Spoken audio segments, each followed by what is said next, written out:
गणेशपुराणं क्रीडाखण्ड चतुरशीतितमोऽध्यायः।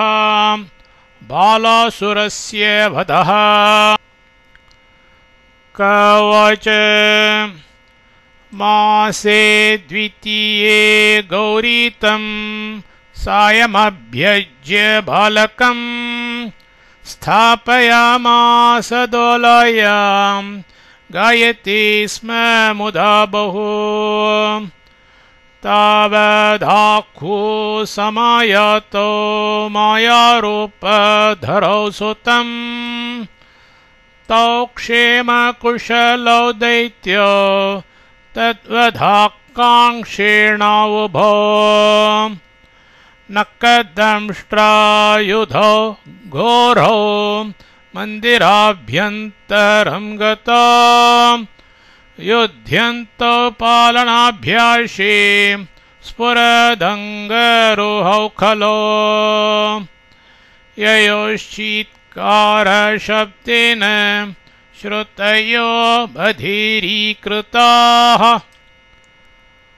पादाघातेन भूसर्वा क्रुधक्षेत्रसमाकृता। ततो यष्टिं गृहीत्वा स भीषयामास तावुभौ। येन परो चोभावोपरिष्टाद्गतौ तदा युध्यन्तौ पतितौ घोरौ बालकोपरि तावुभौ। उरस्तलाभिघातात् स बुभुदे बालकोत्तमः। कृत्वा कर्कशशब्दं तु सा बिभाय तदा शिव। बालभावेन हस्तौ स चालयामास भीतितः। तथा घातादुभौ नष्ट जीवितौ पतितावधः। वमन्तौ रुधिरं वक्त्रा दृष्ट्वा भ्रान्ता शिवाभवत्। किचिज्जीवितशेषौ तौ बहिर्नीतौ गणैस्तदा। मोक्षं जग्मतोराघातात् गणेशकरसम्भवात्। तद्देहौ पतितौ घोरौ दशयोजनविस्तृता। कोलाहलो महानासे दृष्ट्वा देहौ तथा गता। गणानां च सखीनां च पार्वत्या सुमहांस्तदा। विध्वस्ताश्रमवृक्षाः पर्वता भुवनानि च। पतद्भ्यां तच्चरीराभ्यां निर्चियाभ्यां महान्त्यपि। चित्वा तु तद्देहौ गणानिन्योर्बहिस्तदा। पार्वती भयवित्रस्ता बालमादाय सत्वरं। पाययामास स्नेहेन स्तन्यं बालकवत्सला। ऋषिपत्न्य समायाता पार्वती मुचिरे नघाः। पुण्यं महत्तु ते गौरी येन विघ्नं विनश्यति। द्विमासिकेन बालेन हतौ दुष्टौ महासुरा। अग्रे त्रिभुवनेन सदृशो न भविष्यति। माता राक्षसभूरत्र यत्नकार्य शेषाविह। नेष्यन्ति राक्षसगुप्ता असुरामायेन परे। कवच एवमुक्त्वा गता देव्यो गणास्तां तु समुचिरे।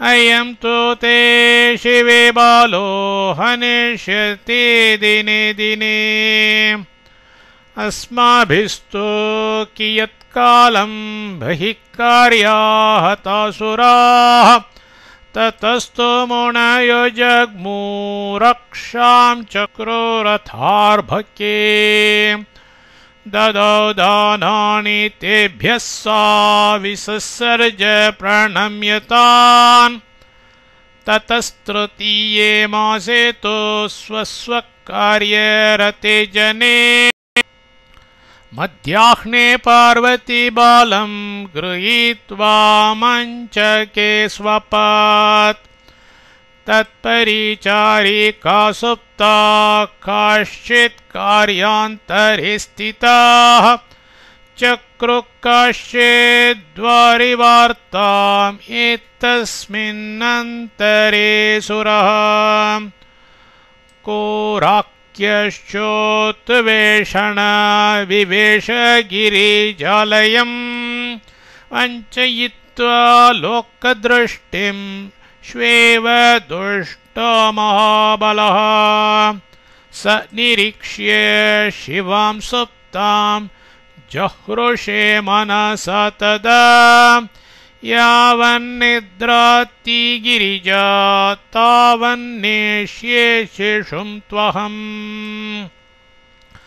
लाघवान् मञ्चकारूढो बालमादाय मस्तके मञ्चकाधपपाताशु चुक्रोश बालकस्तदा ततः प्रबुद्धा गिरिजा बिडालास्य गतं शिशुं निरीक्ष्य धावेति प्राक्रोशद्भयविह्वला निमील्य नयने मूर्छाम् अगाधुक्येन भीतितः कण्ठे दशति यावत्स तावत् बालो दधारतम् कर्णयोरुभयोर्दोर्भ्यां स्वभावात् पादताडनात् न्यपातयच्चिरोदेशे मञ्चकाधो महासुरम् स भिन्नहृदयो धावद् बहिर्गत्वा पपातः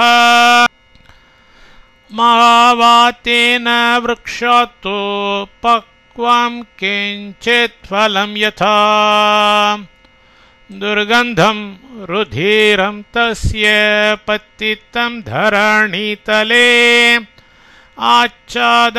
आच्छादयन्नासिकां सा गिरिजा शोकविह्वला आधाय तस्मै प्रादात् सा स्तनपानं शिशोस्तदा आगतबालशब्देन सर्वास्ता परिचारिकाः स्पृशन्ति स्म तदाङ्गानि प्रत्येकं कौतुकान्विताः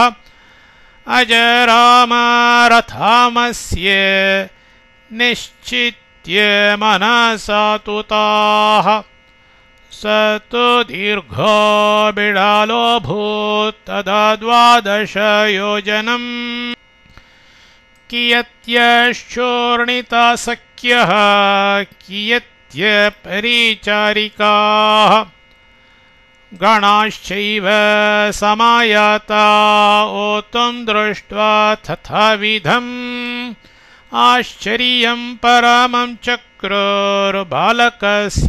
पराक्रमे क्व दैत्यो मायिको दुष्टः क्व बालचरणाहतिः इन्द्रादीनामवध्याये हन्यन्ते नेन लीलया इत्युक्त्वाज्ञां गृहीत्वा ते गणायाता निजं पदम् केचिच्च बलिनो दैत्यम् आकृष्य तत्यजुर्बहिः कटिदेशे गृहीत्वैनं साविशन्निजमन्दिरम् ततश्चतुर्थे मासे तु मुनिपत्न्ये समागतः नानासौभाग्यद्रव्याणि गृहीतोत्तरगेरव अबालाश्च सबालाश्च पार्वत्या मन्दिरं शुभम् तासामासनसत्कारान् ददौ दाक्षायणी तदा नमस्करोति ता नारी कटौ बालं प्रगृह्य च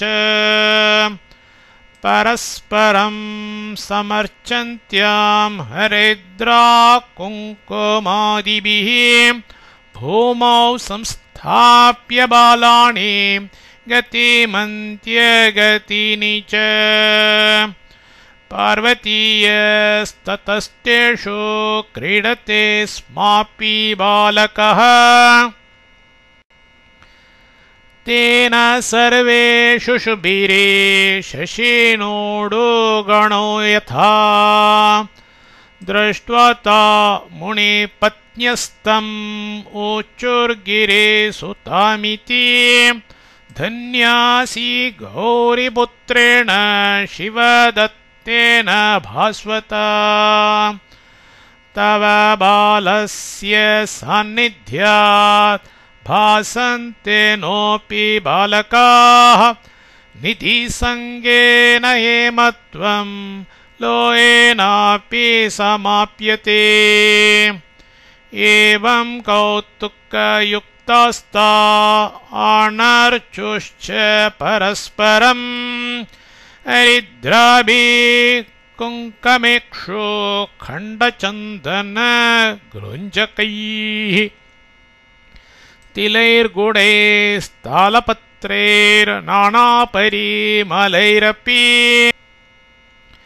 काश्चिदङ्गे हरिद्रां च मुख्येषु च लिलिम्बिरे एतस्मिन्नन्तरे दैत्यो नाम्ना बालासुरो महान् बालरूपी समावयास्तन्मध्ये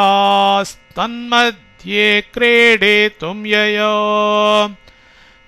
चिक्रीड पार्वतीयेन युध्यन्निव विनोदतः यथा सिंहेन क्रोष्टात्तु महिषो वा गजेन च कण्ठेन कण्ठं सङ्घृष्य पेतुर्भुवे दारुणा मस्तके चरणाभ्यां सोऽहनदुष्टो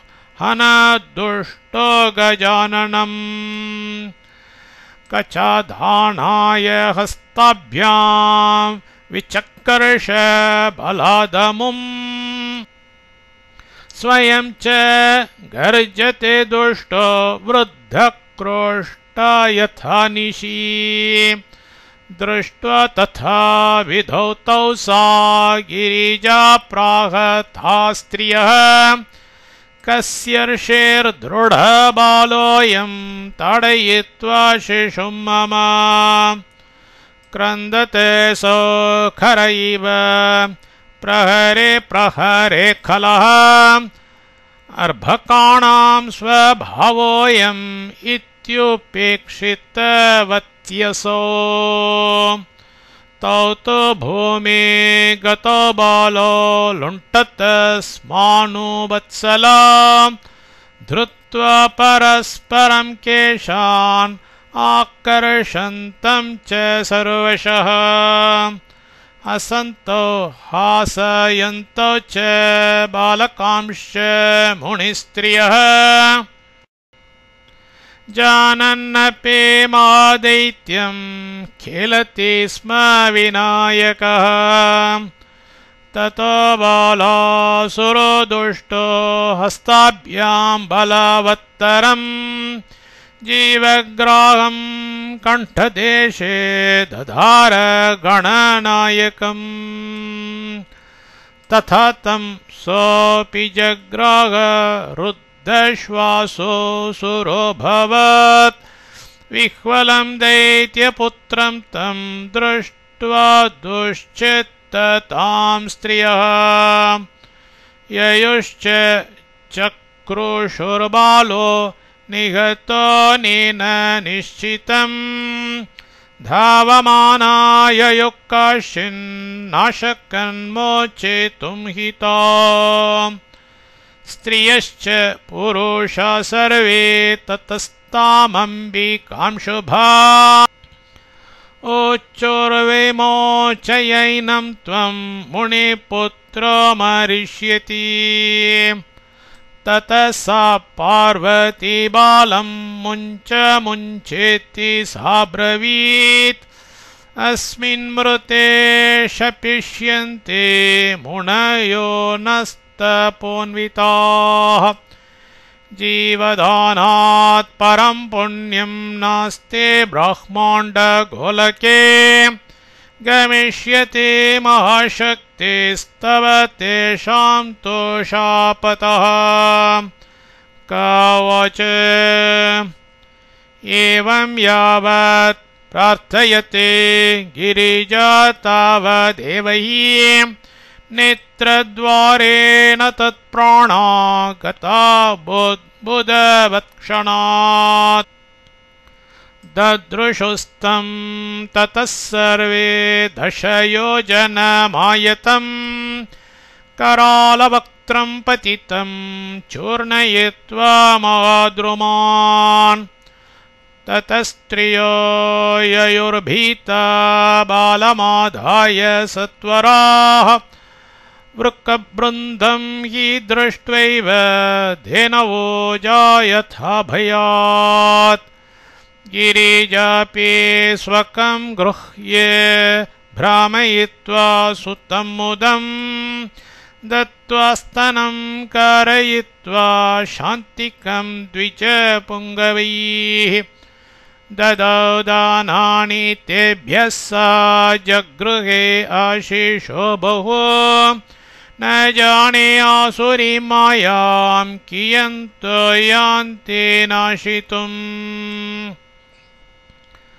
ततस्ते विलयं यान्ति मम बालान् महाखलाः ईश्वरे सानुकूले कः पीडितुं क्षमते जनम् कवच एवमाकर्ण्य तद्वाक्यं मुनिपत्न्यो ययुष्यते गणास्तं दूरतः क्षिप्त्वा स्नात्वा स्वं धामलेभिरे गणास्तं दूरतः क्षिप्त्वा स्नात्वा स्वं धामलेभिरे इति श्रीगणेशपुराणे क्रीडाखण्डे बालासुरवधो नाम 84तमोऽध्यायः।